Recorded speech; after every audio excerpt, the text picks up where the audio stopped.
IVM.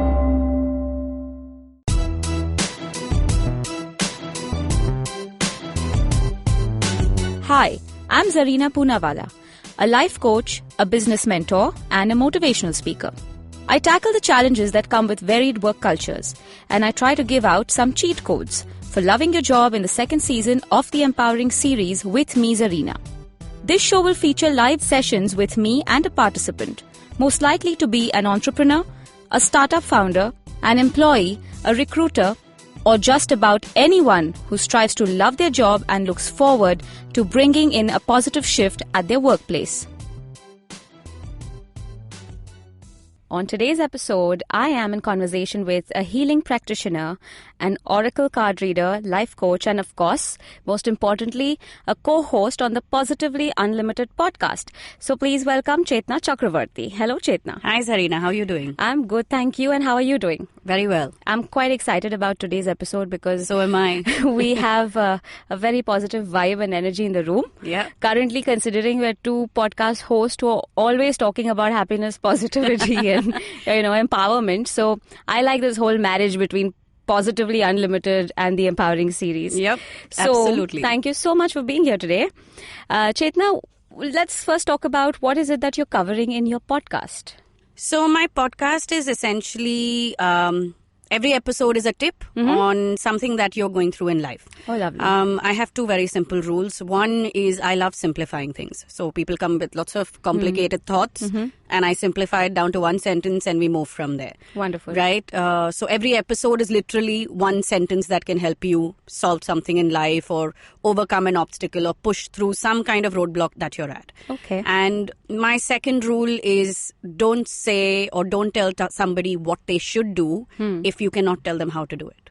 Oh, I like So that. the episode very clearly will give you a how along with all the whats. All right. So can you give us an example that, let's say we're looking at general Monday motivation. So for instance, the first episode is A for Align. It tells you how you can understand what you really want and align your actions to that. Okay. There's another episode on overcoming anxiety, which Excellent. gives you enough easy tools to do in that moment when you are feeling that anxious pang. Right. There's an episode on toxic relationships. Oh, It gives you a perspective on what you are doing and how you are thinking and what it needs to flip to. correct. So none of the episodes are preachy or just throwing a perspective out at you. Correct. They always leave you with either a home exercise or they will leave you with a question that you need to answer or something you can practice through the week. So you have a little bit of introspection or sort of self-reflection or a tool that Yeah, can help you yeah. get through your week. Yeah, because, okay, so my nickname is Positivity Angel. Oh. That's my Instagram handle, right? That's a lovely one. Yeah, I now have people suddenly calling out to me as that. I have a friend who introduces me as that.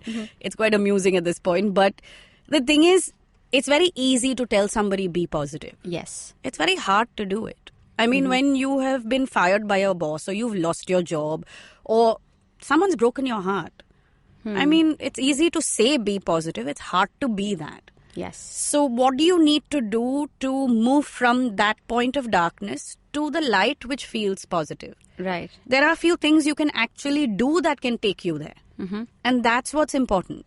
So Okay. for me, that's literally a rule I follow when, we are thinking about the episode and we are recording it and I'm saying what I'm saying in it. Yeah, I mean, that completely comes from the way we condition our mindset, right? Because I think Exactly. positivity is a lot about the way we actually nourish our mind Exactly. and want to think. Exactly. Like you And- said, you can't just tell somebody, for instance, somebody is angry, we say stop being angry or, stop crying. You know where I've seen this, where it really hurts actually, is at funerals. Oh. The worst thing that someone can do at a funeral is go up to somebody who has just lost someone and say, be strong. Now is not the time for them to be strong. Now is the time for you to be strong when you are standing there next to them. Right. Right. Right. And if in that moment you just let that person cry and just tell them, I'm here, what do you need? It changes everything. I agree. So it's very easy to tell someone what to do, Right. but what really matters is giving them a how to do it. I agree with that. Also, when you're giving a how to do, it's important that the person, like you said, you have that alignment with your thought. Yeah. So what really happens is when you tell someone what to do, say whether it is a parent telling a child, or like us coaches telling clients, or anybody in general, when you're talking about what to do, we're not realizing that this is what we're imposing on the other person, right? Yeah. We need to tell them how to do it, and if they want to do it. Exactly. Correct. Exactly. I guess that's why it is so important to have that kind of positivity in your mindset. You do. To be able to help others, right? Yeah. So what is your definition or description of positivity, just as a word? If I had to pick a single word? Or a sentence, or your definition. For me, it would be resilience, bouncing back. Mm-hmm. Everyone falls, including me. Right. I'm sitting here talking to you and someone would think that I've had a fabulous day. Mm-hmm. It started off very well, but 2 hours ago, everything went downhill. Okay. Now the point is, am I going to sit in that or am I going to bounce back? My ability to bounce back is where the positivity comes from. So it's not about not going through anything uncomfortable. It's not about not feeling any kind of negative emotions. Correct. Rather, it's about processing it and bouncing back. Mm-hmm. So for me, if I had that phrase, it would be bouncing back. That's what matters. Wow. That's quite a perception on positivity. I quite like that, actually.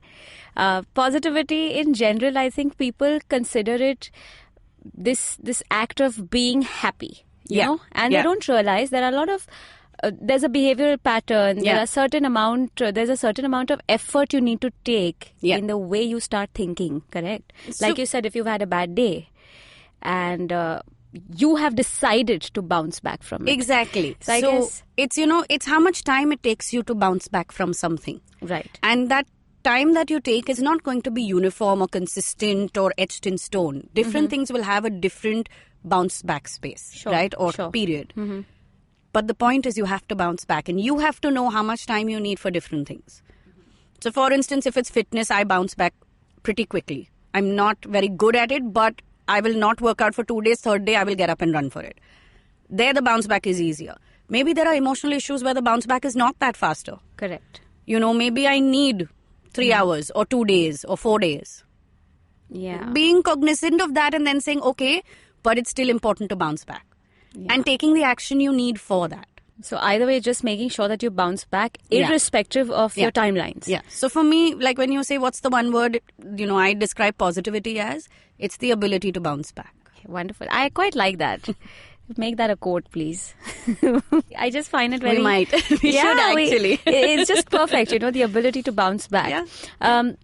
What are the myths regarding positivity that you usually come by, because naturally that, like I said, people just consider positivity vis-a-vis happiness, and that's about it. I can't keep smiling all day. That's not my nature, and that's not who I am. Yeah, and there are two myths there. One, that you will be positive 24/7, which is not true.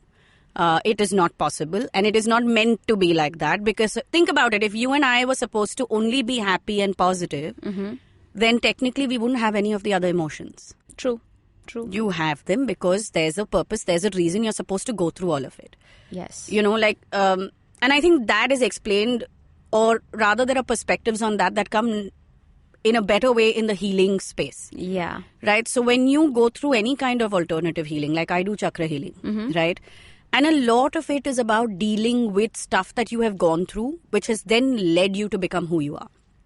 Okay. Right? So it's well, so is this like a past life thing? It's not a past life. Well, is it your current It scenario? is your past life of your current life.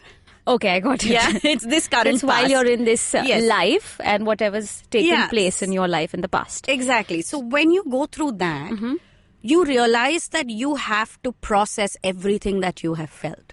Right. You have to process the anger. You have to process the pain. You have to process the shame, the guilt. Anything that you feel, have been made to feel, have been led to feel. And only when you process that do you start, peeling off the layers. True. So if I was meant to be only positive and only happy, then the past would be very different, right? Our entire life would look very different. It would. And also the kind of choices we make in life would be very different. Exactly. And leading to different consequences in life. Exactly. So naturally there are things that we may have done as mistakes, faults, or, simply just a miss in whatever we do, and then obviously it's taken a due course in life. We were meant to do it. Right. A lot of times I even say this to people in personal relationships, whether it's friendship or whether it's siblings or parent-child and lovers, whatever. Sometimes you are meant to be a villain in someone's life. Yeah, you that's a are deep going thought. to be the one who's going to break someone's heart. That's your role. Yes. And you need to accept that's your role. Because when you break someone's heart and they go through a certain journey, their growth and evolution may be there. You're the catalyst for it. Unfortunately, that's the truth. Yeah, I mean, we're all a villain in someone's story. Exactly. So, in healing, there's a word called duality. Duality. Right? All The universe works on the law of duality. There is good and bad. There is, evil and, good again. There is happy and sad. Correct. There is calm and there's the storm. It all has a role to play. So sometimes you're the calm in someone's life and sometimes you're the storm in someone's life, and you are meant to create the havoc. That's the only way that all their layers will be thrown all over the place and they can start finding themselves again. Right. That's the only way a desire to change will be triggered within them. Otherwise, we're too comfortable. We want to be who we are. Yeah, we are. Right. We don't like to leave that pigeonhole, and So- we're happy in our cocoon. So then how does the universe initiate growth and change? How then does the universe create situations where, because you were not listening softly, you need to be slapped into an awakened state. Right. So, now that you've mentioned it, it's just getting me to think slightly more deeper.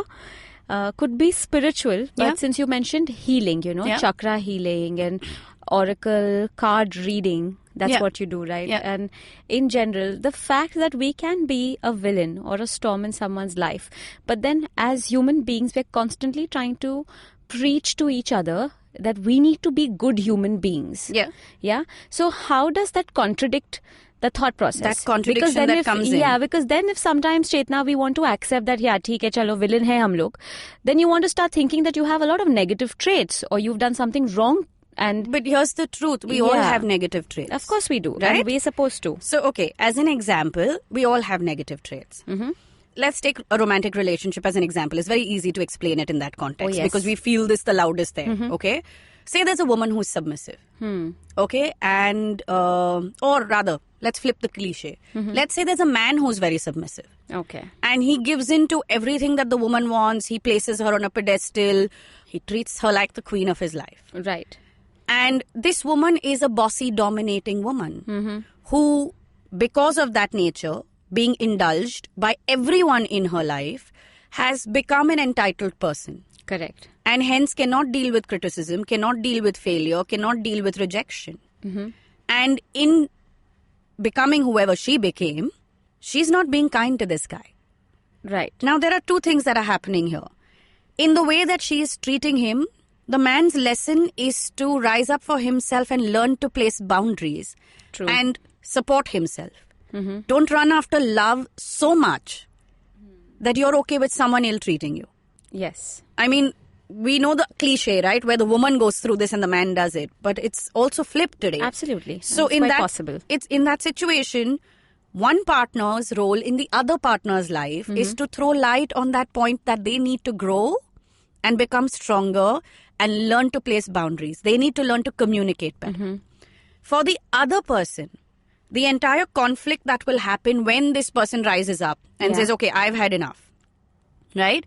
Is for this person to realize the entitled cloak that they're wearing and walking around, which is causing so much of conflict in their life. Correct. And it's their learning at that point to drop it. Now, can this learning happen without conflict? Most likely not. Exactly, right? So the thing is, when I say you have to be a villain in someone's life, I'm not speaking murder.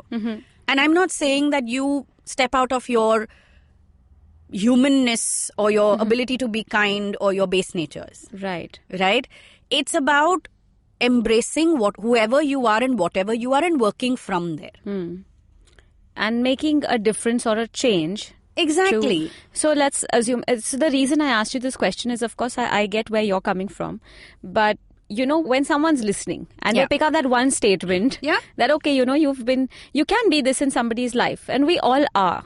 Okay. I think one of the key issues here is to understand the importance of emotional intelligence. Yes, context. Correct. Completely. Yeah. Place everything in context. Everything in context Yes. to the difference between the feeling and the thinking. Yes. Or the action and the thought. Yes. Correct. So if you're able to do that a little more successfully, however villainish we may be in somebody's life, we'll find a way to positively impact it. Exactly. And be that catalyst, although they might, for instance, parents. Yeah. You know, we hate our moms at a certain age, but when we look back a few years later, we realize what they did was good for us. Exactly. So yeah, you know, when you say the word hate, it's so strong and it's so demeaning. But most moms have gone through that process. Yeah. And in fact, there's a saying also that if you haven't hated your mom, then she's not done a good job with Yeah, you. exactly. So, you know, it's so often, I mean, there are so many of us out there who have looked back and looked at our parents and said, I am like this because you didn't do this for me. Right. We've all been there Exactly. at some point. Exactly. Yeah. You know, I didn't study because you didn't force me to study.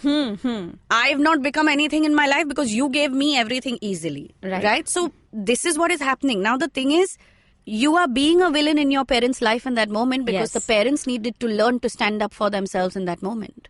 The parents needed to change the way they were communicating with you up until now. Correct. Well, to not put it very nicely, you have to be put in your place sometimes. Right. Yeah, I mean, it's for lack of a better way of explaining that. Disciplining thing, you right? in a way. It's not necessarily just disciplining. It's also understanding that we are meant to treat each other in a certain manner, but because of our own conditioning and our own belief systems and our own experiences, we are not aligned to that. True. And Yeah. hence we end up treating somebody in a certain manner. Yes. And then conflict comes in. And we always sort of have an excuse for the way we treat another. Exactly. For instance, like you just mentioned. So I guess, yeah, I know where that's coming from. So, well, yeah, we need to keep that perspective in mind.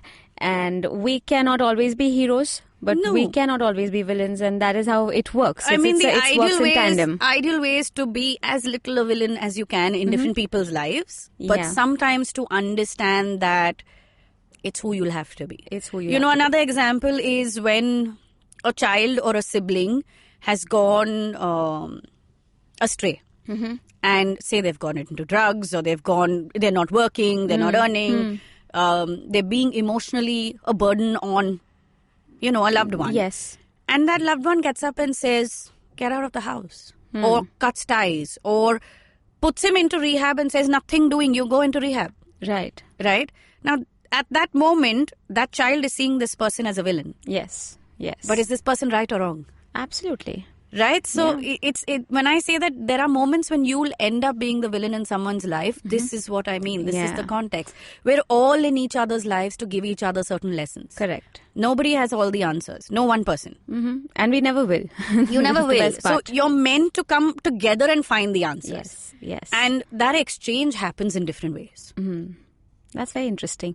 What about oracle card reading? This is a fascinating concept. Is it So part of it's- healing? So the thing is, tarot is a more common word that everyone Yes. understands. It's an ancient science, tarot. Correct. Quite like astrology, right? And it was used for fortune telling, right? I think over time, especially in this new age space, the decks have improved, Okay. or they've changed, they've transformed. They're more fluid. Right. The messages are more simplistic. Okay. A lot of the messages seem to resonate stuff we read in a lot of self-help books like Secret and Law of Attraction and things like that. Sure.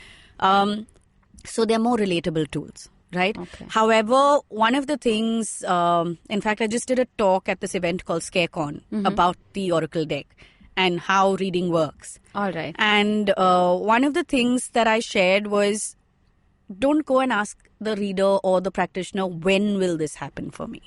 You mean like a time frame? Yes. Okay. Or, in the sense of prediction. Predictions. Instead, ask the person, I want this.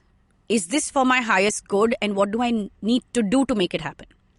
Okay. So then when you get the guidance, it's a lot more actionable. And you're also not coming from an energy of lack. When you go and ask, when will this happen for me? You're sitting in an energy of, oh my God, this is never going to happen for me. I don't know if this is going to happen for me. You're sitting with doubt. That's the energy that's going through. So you Right. have to go with the conviction. Exactly. Or the belief. And the conviction doesn't have to be that it's going to happen for me. The conviction is whether you want it or not. Right.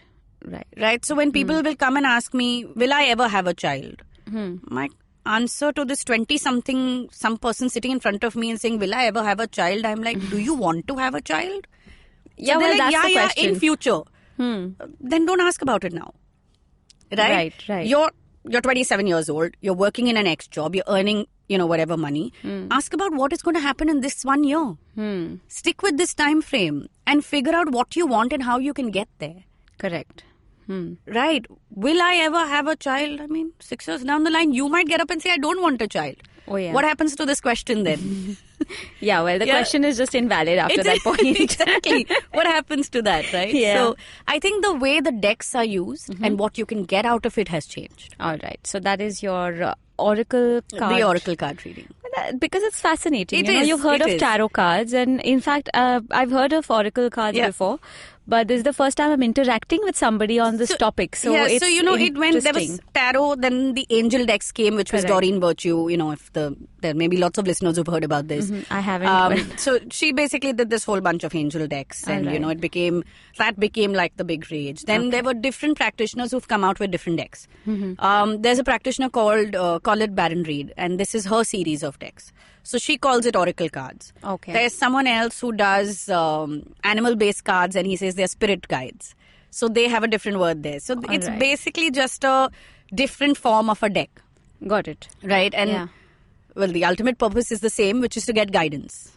So And- that's something you've been trained to do. Yeah. I would like to know this, Chetna, just a bit intriguing. Yeah. How did you get into this whole zone of healing, coaching, I was talking conned into positivity? Okay, tell us about it. That would be interesting to know. So a friend of mine got into it. Her name is Anahata Meher, and she's a practitioner in Goa. Okay. Extremely intuitive. I mean, on her intuition, I'm not even a patch. Right? So she's a shamanic healing practitioner now. But she got into it. And when a friend starts something, Okay. they look to all their friends for support. Of course. Well, We're the guinea pigs. Yeah, I was the guinea pig. And the first question then was, why are you single? You always keep doing things, but nothing ever works out. You Okay. need to come to me. I will solve it. Well, it's 8 years to that. I'm still single. But we did a bunch of sessions. We did Chakra Healing. All My right. career completely changed. The love life didn't. Okay. But she handed me the deck. All right. That is where I first started. So she handed me a deck and said, you need to start reading. And I looked at her saying that you're nuts. And she's saying, what do you mean? I said, I can't read. I Right. can't do what you're doing.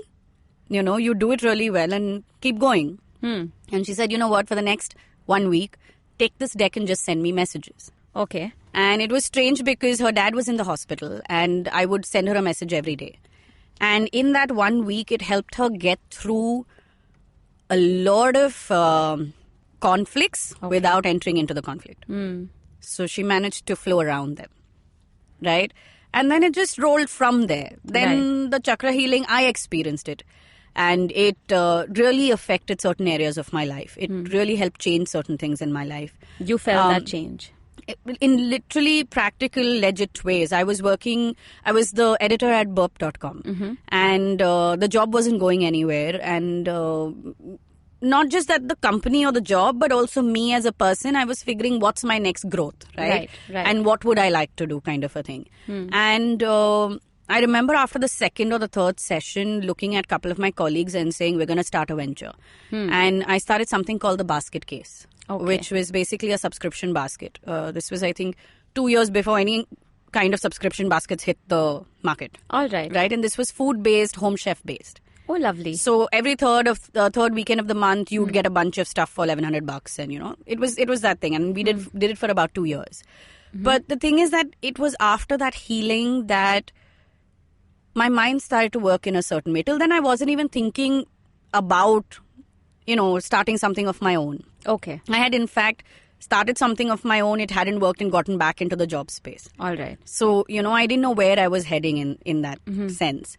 And it's not like between Anahata and me, we had any conversations about career because she really didn't care about that. All she was worried about was the love life. Correct. That was her only sole interest. And that turned out to be this situation like, do you want a kid or not? Would be the question eventually. So I was like, okay. Maybe the question now after 8 years must be, do you really want to be in a relationship or not? Here's the thing. My question is slightly larger than that because everyone just keeps asking, do you want to get married? And I'm like, I don't know.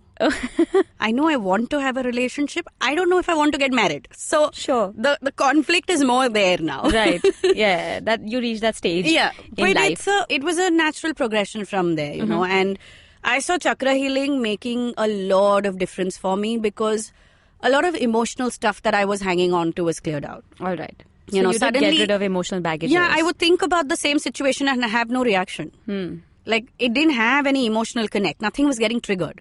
And how did the positivity kick in to that level? Okay, so I've been a diabetically optimistic person from childhood. That's who I've been. Right. So for me, that somehow came easier. Right. And I've been the person who's the problem solver since I was 13 or 14.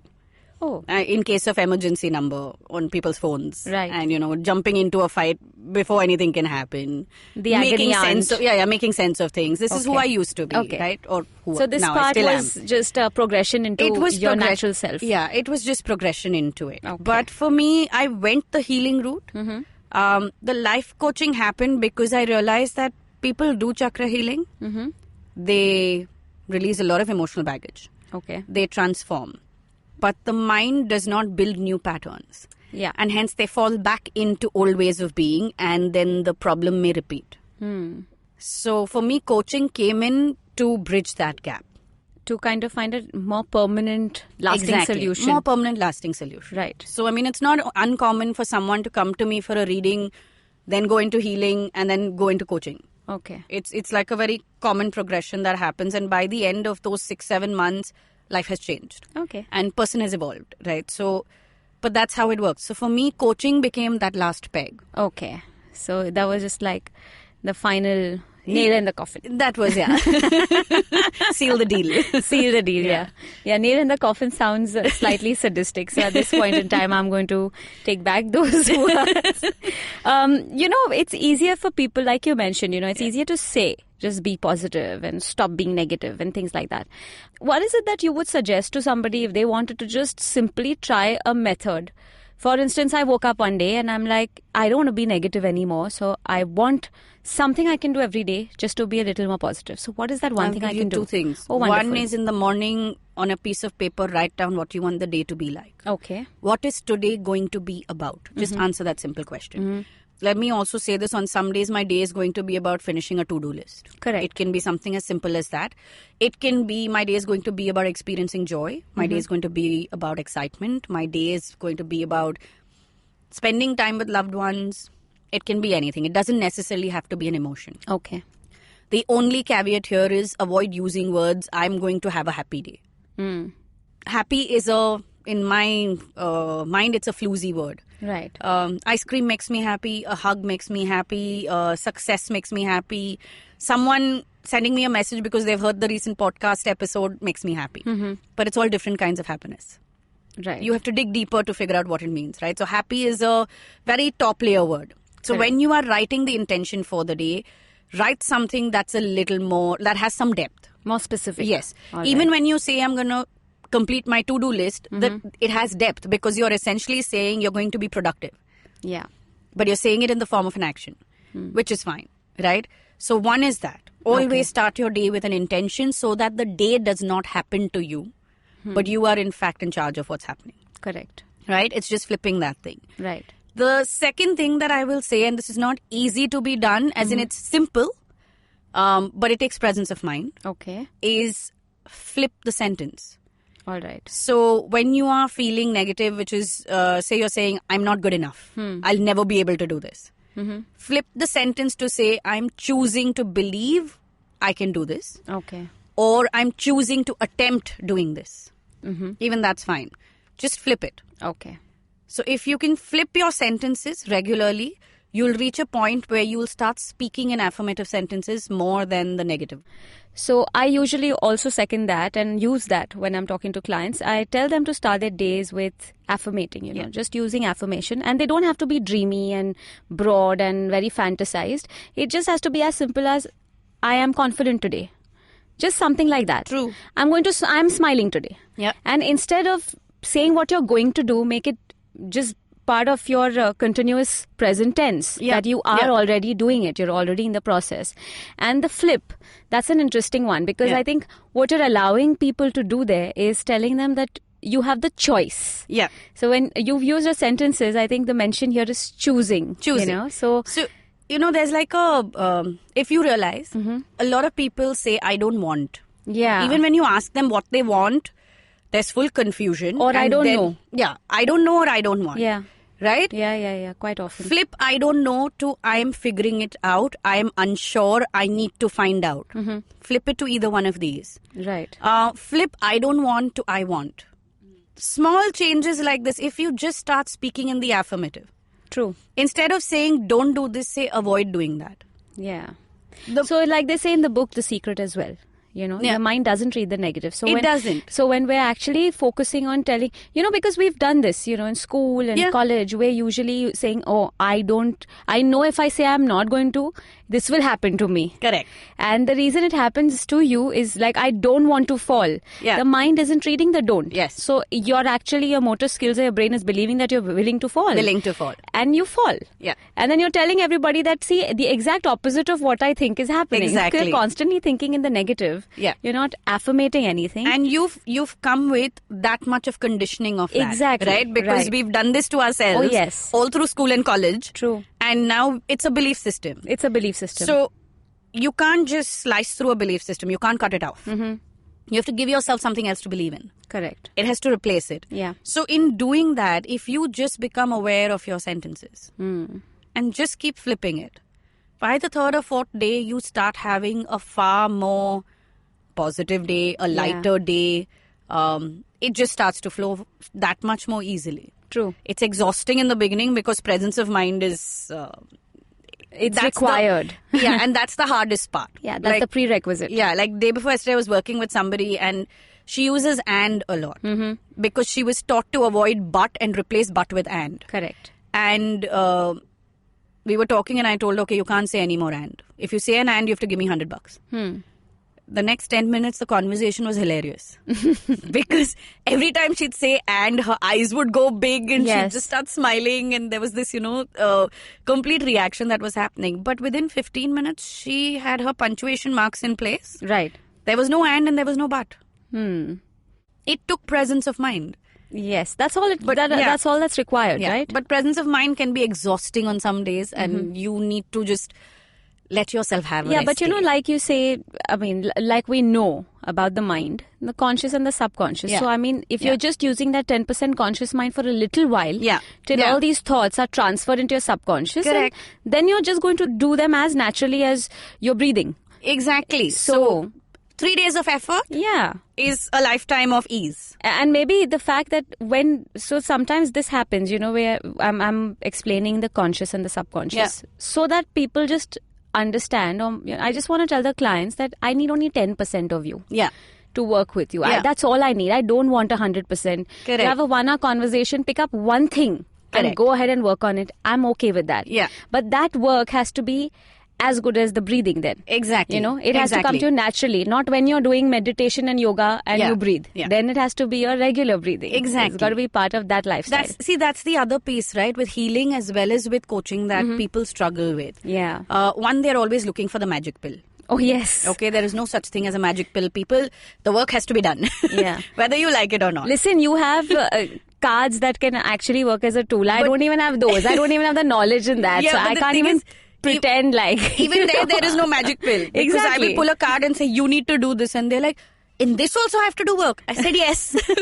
In everything you have to do work. Whose life is it? Yours. Who will work? You. Yeah, totally. Right? So one is they're looking for a magic pill, which doesn't exist.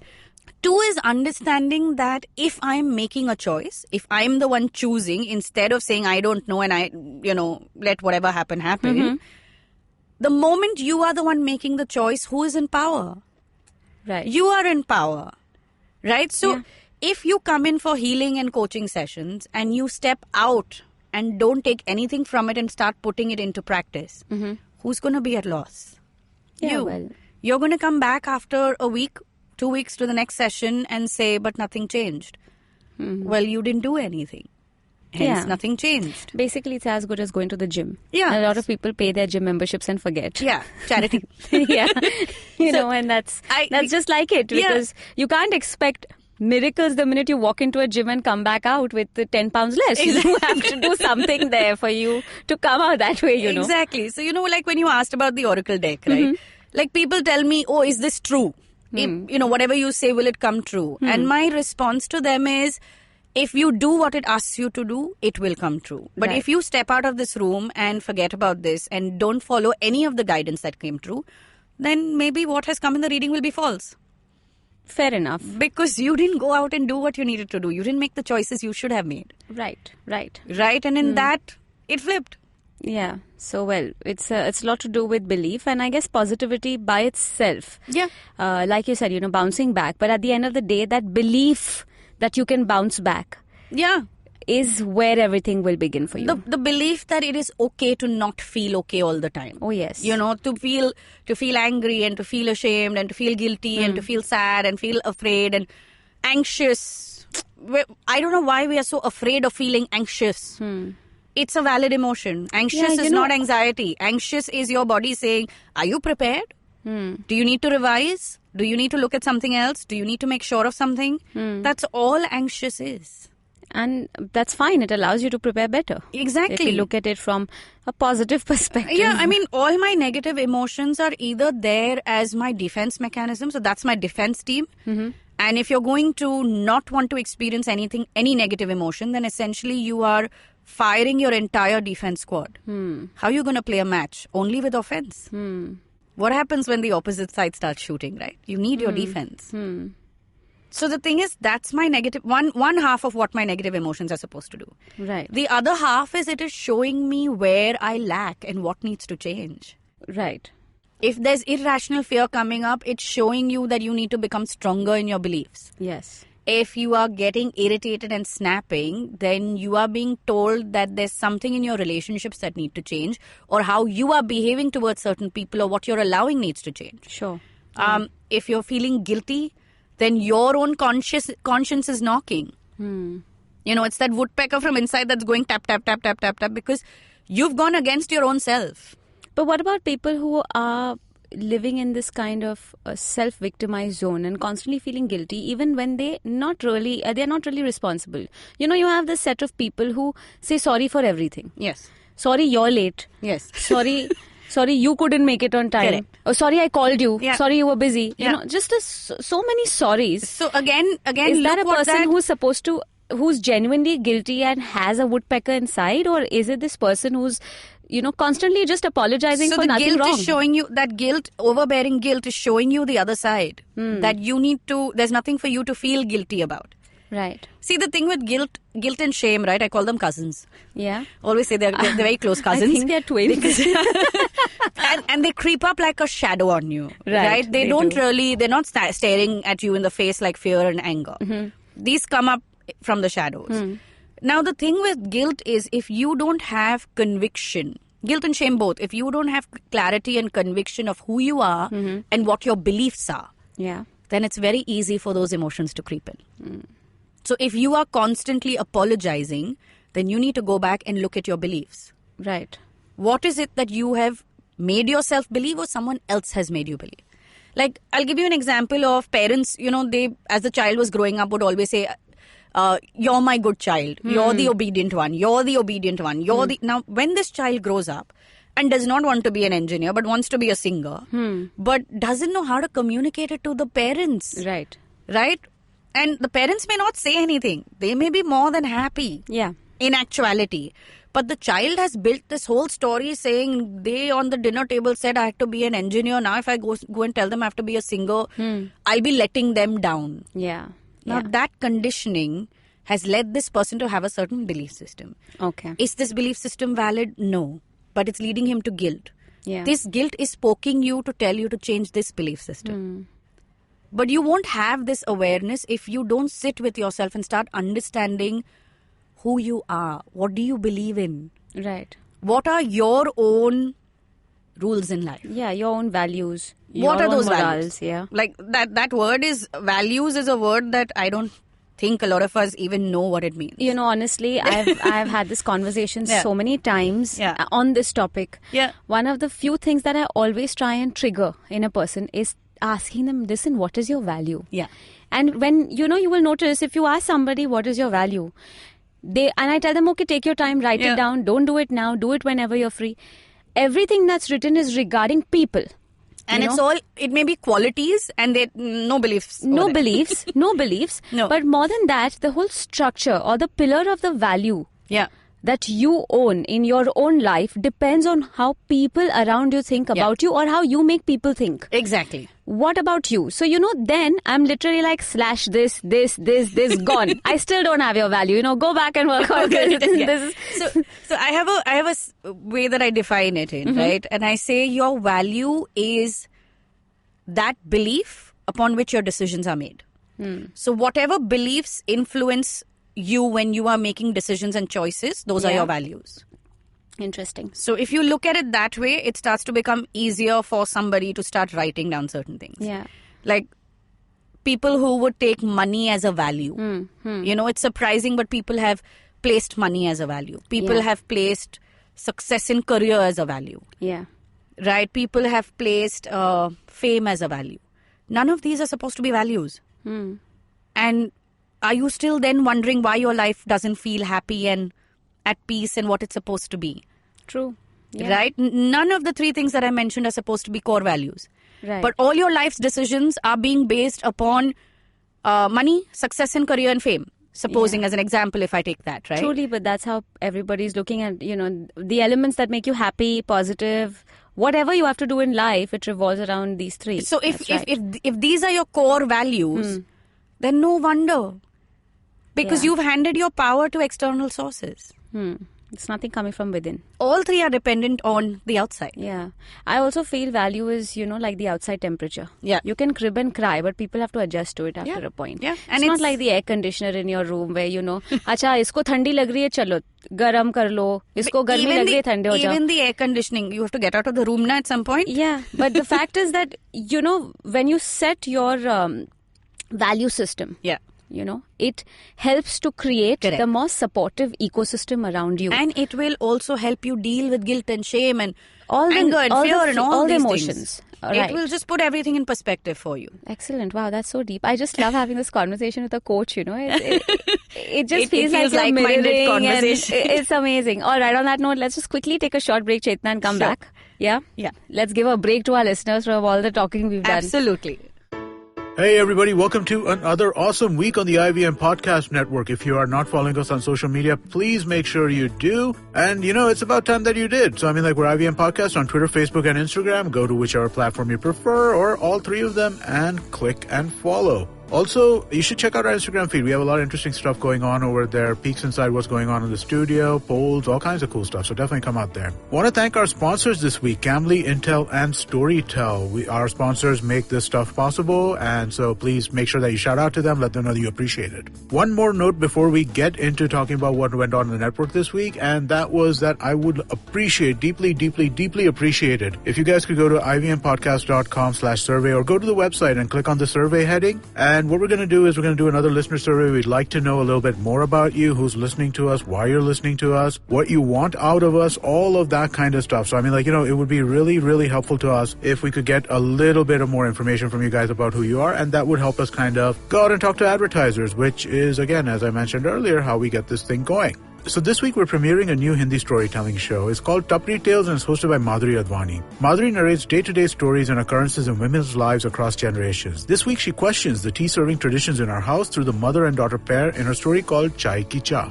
On the scene and the unseen, JP Narayan, founder and president of the Lok Satta Party, returns as a guest to talk to Amit Verma. They deep dive into the state of Indian politics. On Paisa Vaisa, Anupam is in conversation with Dr. Vijay Malik. He talks about his blog, why he believes in stocks, and what is peaceful investing. On Football Shitball, Gaurav, Karthik and Siva round up the EPL fixtures of the weekend, last week's Champions League's madness and the FPL. On Advertising is Dead, Varun is joined by Turkish entrepreneur Efe Kakarel, founder and CEO of Mubi. They talk about the different kinds of cinema and its reach. On Pulyabazi, Pranay and Saurabh are joined by Kabir Taneja, a fellow with the Observer Research Foundation. They discuss the psychology of terrorists and the Islamic State's online propaganda machine. On The Habit Coach, Ashton shares 4 traits that one needs to be lucky and to approach the world in a positive way. On Heal and Hearty, Rachna talks about the importance of organic foods and unravels the myth and realities behind organic produce. On 9XM Soundcast, Eva is joined by playback singer Divya Kumar, who talks about the importance of folk and classical music. And with that, let's get you on with your show. Welcome back after the break, and I'm still in conversation with Chetna Chakravarthy. We're talking about positivity, and we've also spoken about all the unlimited positivity you give on your podcast. Yep. Healing and chakras and all the various different aspects of emotions that come with it and how you can handle them. So Chetna, this has been quite holistic. Now I want to do something fun with you. I want to actually give you a couple of interesting situations or scenarios. Okay. And let's assume I'm this layperson who has absolutely no knowledge about how to be positive. Okay. And I'm superly addicted to being negative. Okay. In my head, So what is that every situation I give you, maybe I just want you to give me something I can do quickly to change my thought process. Okay, so can you describe yourself using 3 adjectives? I am a ... person. Currently? Yeah. Since you described yourself as a superbly negative person, can you describe yourself using 3 adjectives? Sadistic, toxic to others, and very critical. Okay. Do you want to change this? Yeah, well, that's why I'm asking the questions. Okay, so no, I'm clarifying. Sometimes people don't want to change You're it. You're really putting me into role play right now. So you want to change this? Okay. Yeah, So, I do. Can you flip that for me? Can you tell me who would you rather be? I would rather be a ... person. I would rather be an optimistic, constructive feedback giver. Okay. And less analytical. Okay, so pick one from those 3 that you want to start with. Let's do optimistic. Optimistic? Okay.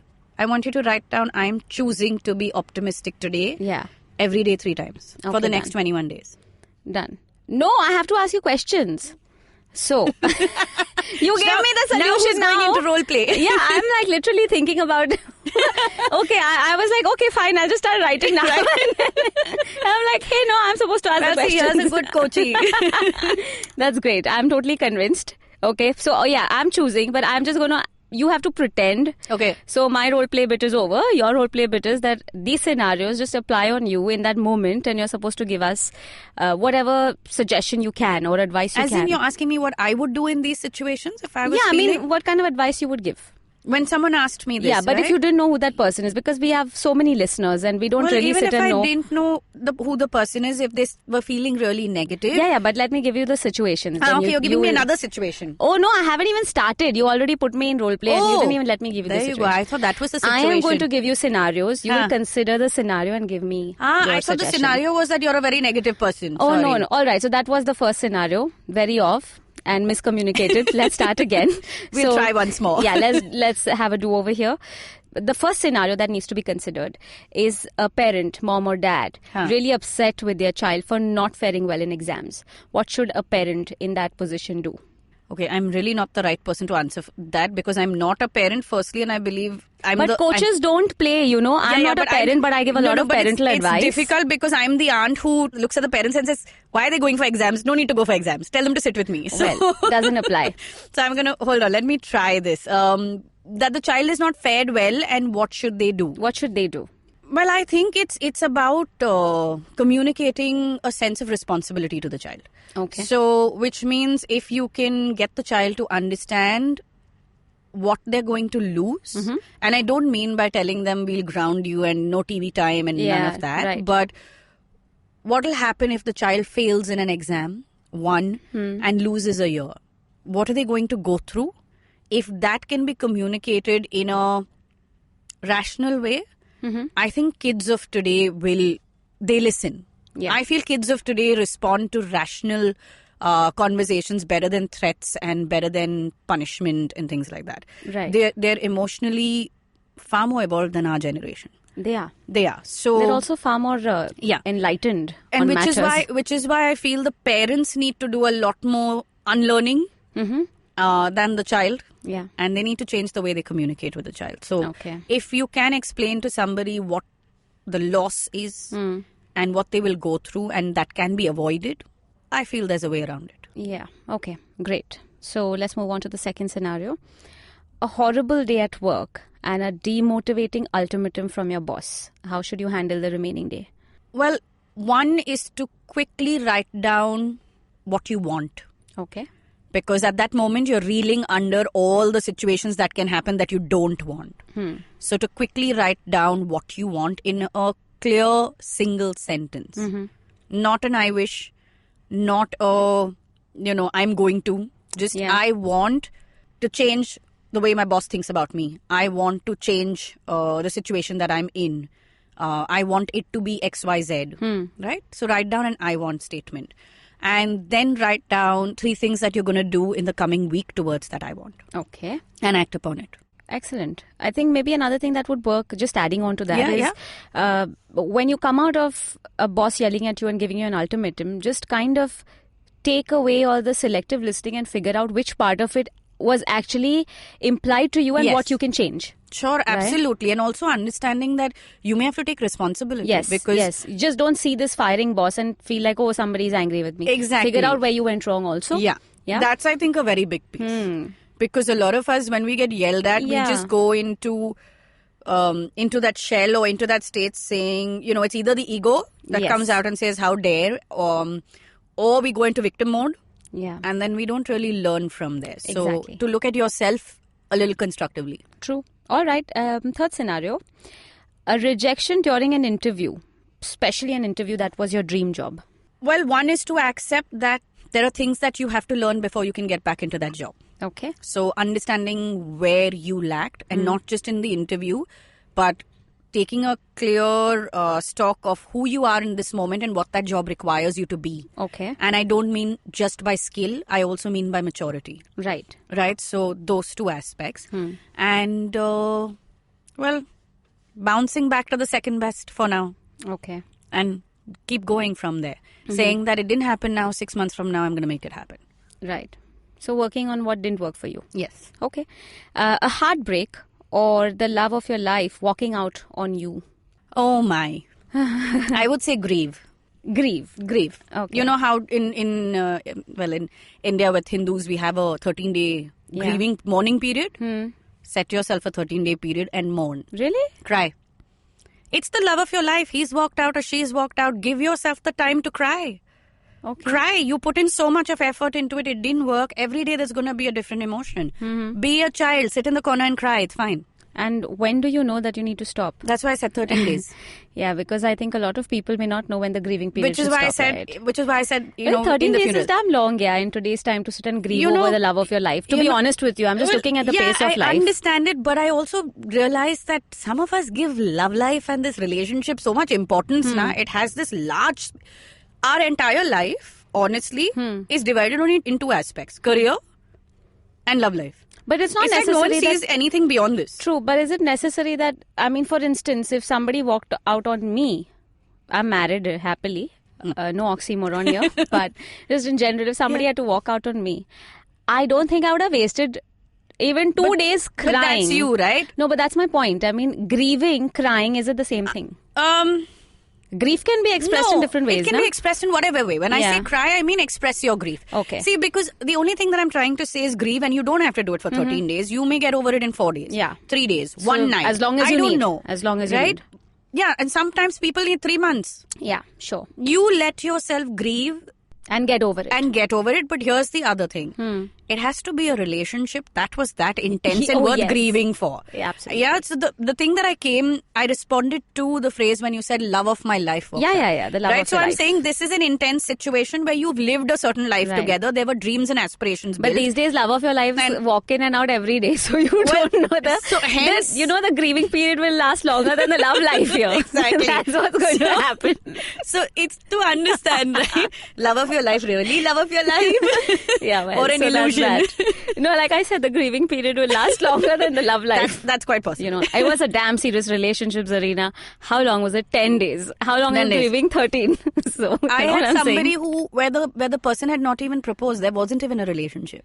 Yeah, but it was They serious. believed for 3 months that they were in a relationship. Uh-huh. And then took a year to get over that. So there's even that. Yeah, but that's just unsaid emotions. Well, I'm talking about the fast-moving ones. Yeah, we're creating images in our head and we're living in that imagery. Totally. All right, next scenario. Bad news pertaining to your health. Take stock immediately and do whatever you have to do. Okay. Even if it is terminal illness, and I say this because I've worked with a lot of cancer patients who then had to go through surgery and things like that. I think it's very important to take stock of where you are physically, emotionally, mentally, spiritually. Don't go just to physical and spiritual, which is where everyone runs to. Right. Emotional and mental is very, very important. Mental is your key to bouncing back. If you don't have that, you're not going to make it through. It's very hard. Right. And emotional is where you'll really realize what may have caused the issues and caused you to make the choices you made that led you down here. Right? And it can literally flip everything. So I would say sit with yourself and don't go into why did this happen to me. Okay. Go into what has happened, what do I want. Make a choice of how you are going to get through this and come out of it in terms of state. Okay. So are you going to be that person who's going to slowly take one step at a time? Maybe you're the person who's going to get up and say, I'm going to fight this. Maybe you're that person. Maybe you're that person who needs to get up and say, you know what, I need everyone who loves me around this because I can't do this alone. Recognize that immediately. Okay. And start working with that. All right. So how to be positive in a scenario where money or financial crunches take over, or there's precedence of a financial issue in your life. It's affecting your lifestyle, relationships, and everything else around you. I'll tell you what the issue with money is. We make it the center of our lives. Yeah. Money is just the means to an end. And I'm not devaluing the importance of money. I'm just giving perspective to it. Okay. It is important because we don't live in a world where I'll give you potatoes and you'll give me onions. Correct. We don't live We're in not that bartering world. anymore. We're not. So money is important. However, it has a place in your life. Yes. Okay. Now, if the lack of money or the abundance of money is dictating the happiness you're experiencing in your life, then you've placed it in the wrong place in your life. Right. You know, it's suddenly become the center of your life. And everything, it's become a belief system. Right? So if you don't have it, I can't live happily. Yeah. That needs to change. The second thing, the mistake that people make with money, and which is what I would do in this situation, is tell the person to first write down the number that they need or want. Oh, that's interesting. Right? So money is numbers. It's the energy of numbers. And this is a tip from the healing space rather than coaching. Excellent. Right? Go ahead. Like they say, law of attraction. Right. So be clear about how much money. Okay. It works in numbers. When you look at a note, what do you see? How's the value of that note dictated or defined? By the number on it. Yes. Right? A note is 10 rupee, 50 rupee, 100 rupee, 1000 rupees, 2000 rupees. Right? So speak in numbers. Don't say lots of money. Don't say rich. Don't say debt. Say I need 45 lakhs. Right? I need 45 lakhs by so and so. Okay. Right? And then flip that sentence to either I am earning 45 lakhs by so and so or I am receiving 45 lakhs by so and so. By 45 lakhs, I mean whatever your amount is. Yeah. Yeah, whatever X amount you prefer. Also, when you are putting that date or deadline, think about your reality and work with that. Right. So you have to have realistic goals. You have to. At the same time, you can put a number to yourself. And I'll give you another fallacy that people have, right, with money. Quickly, say you need an amount like 45 lakhs or a crore. It's not going to fall from the sky. Of course. It may come in the form of a loan. Yeah. But it's still the money that you need. Get out of the crunch that you are in. Get out of the crisis that you are in. And then work towards repaying that loan. Yeah. It's still a solution. I think another thing that happens with number crunches and financial crisis, which I think considering our lifestyles we all face at some point, is working reverse. You know, figuring out what you don't need over what you need. And then in that way, you don't really have to compromise on your lifestyle, but at the same time, you'll be able to filter certain things out. Because I usually feel this, and I really swear by this method sometimes.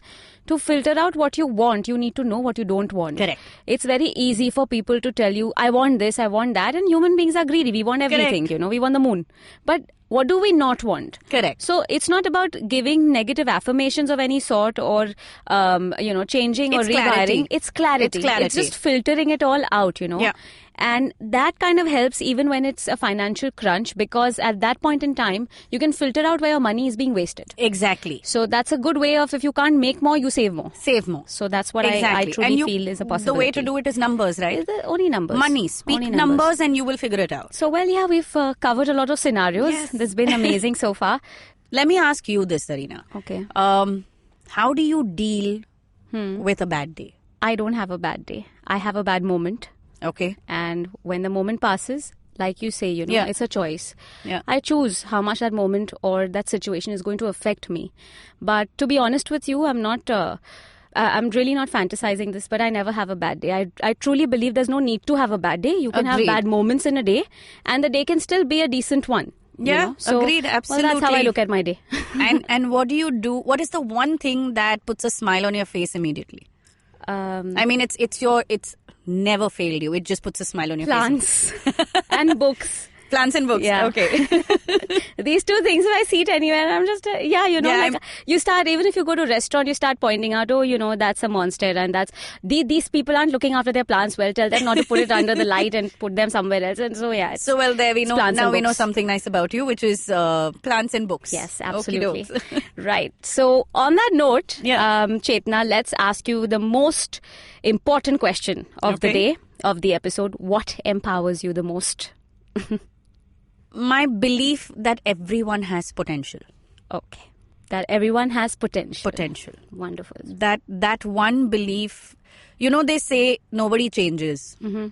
I don't believe that, because as a coach, my entire practice, or even a healer, right? Forget coach, even in the healing space, when someone's coming and, lying down and going through a chakra healing, and not really actually doing something actively. The biggest belief that keeps me going is that everyone has potential, which means everyone can change. Right. It's not that nobody changes. Only those who recognize that they need to change and want to change are the ones who change. Excellent. So, but technically that means every single one of us has the potential to live bigger, better, fuller, whatever kind of lives, customized lives based on what we want and don't want. Mm-hmm. Right? That one piece just empowers me. Excellent. So, on that note, just recap quickly for our listeners. Yeah. We've talked a lot about positivity. We've talked about healing. We've talked about handling different scenarios with different emotions. And a 13-day grieving period if you lose the love of your life. Lose the love of your life. Please note, I like that one. Please note, love of your life should have been in your life for at least 5 years. Should have been there for 14 days. 14 days. for you to grieve for 13. Fair enough. We'll give them that. Come on. Let's just work with the pace of the people around us. All right. And on that note, I'd also like to share that positivity is fuel. It's fuel to your body and your mind, just like you need fuel for your car to run. Having positivity increases or broadens your horizon. It does. It betters your perspectives. It gives you more solvable situations, scenarios, and it definitely helps to improve your mindset, the kind of lifestyle you live, and the kind of relationships you build. And that's just beautifully summed up. Yeah. The only one piece I'll add to it is, and this I think for listeners is very important, is that positivity is a learned behavior. Yes, it is. Thinking positive is a learnt behavior. So instead of questioning yourself about why you are so negative, focus on how you can learn to be positive. True. And don't try too hard not to think. Yeah. Try to think correctly. Or just replace your thoughts with something nicer. Flip it. Like I say, flip it. it. Like Chetna says, just go ahead and flip it. Flip it. So that's us on the Empowering series with Zarina for you. And thank you, Chetna, for being on the show. Thank you so much for having me. This was really, really fun. I know. And like you said, it's so nice to be sitting and having a like-minded conversation. Yes, such a mirroring coach. conversation. I loved it. Yes, thank you so much. So did I. Thanks a lot. If you liked this podcast, don't forget to check out other interesting podcasts on the IVM network. You can listen to us on the IVM Podcast app or ivmpodcast.com. You can also follow us on our social media. We are at IVM Podcasts on Twitter and Instagram.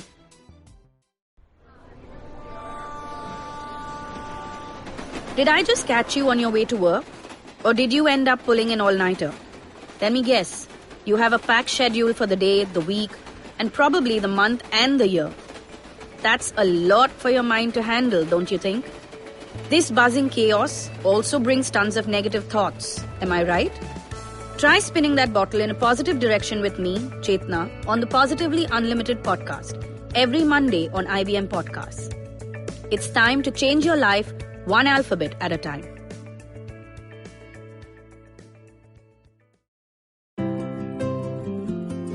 How many times have you caught yourself Googling stuff on health and wondering if it's the right information? How many times have you heard different health experts give opposing views, which has only left you confused? There are rising cases of cancer, heart, diabetes, stress, and autoimmune diseases. Meet the patients and the experts who paved the path of true healing. Join me, Chetna Chakravarthy, cancer nutrition coach and nutritional therapist on Heal and Hearty. I take you through my own journey of recovery from an incurable disease and the journey of so many others who healed only via nutrition and holistic healing. Find the answers you seek for what's good for your health and what's good for your soul. You can listen to us on the IVM Podcast app or ivmpodcast.com. Don't forget your date with good health.